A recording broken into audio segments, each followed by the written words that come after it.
Guys এই Ivo N94 তোমার আর এই নর্মাল N94 আমার। চলো দেখি কে জেতে। তারপরে কিন্তু গাইস আমি এখানে বটের থেকে 20 মিটার দূরে এসে যখনই প্রথম শটটা হেডে মারলাম, দেখো এখানে হাতে হাতে ডাউন হয়ে গেল। ভাই সাহেব 203-এর ড্যামেজ দিছে ভাই, কম কথা। তারপরে কিন্তু গাইস প্রথম শটটা একবারে নক হয়ে গেছে গাইস। তারপরে দ্বিতীয় শটটা মারলাম বডিতে, মাত্র 38-এর ড্যামেজ। তারপর পায়ে মারলাম মাত্র 28-এর ড্যামেজ।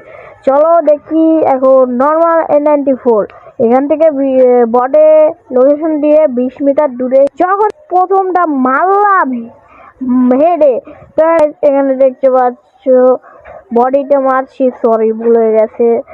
এখানে বডিতে 36-এর ড্যামেজ হেডে। আবার তারপরে হেডে মারলাম, দেখেন গাইস হেডে মারছি 198 ড্যামেজ ভাই সাপ। তারপরে পায়ে মারলাম গাইস, দেখো পায়ে মারলাম কত ড্যামেজ দেয়। পায়ে মারলাম ভাই 23-এর ড্যামেজ ভাই। তোমরাই জিতে গেছো ভাই, আমি হেরে গেছি।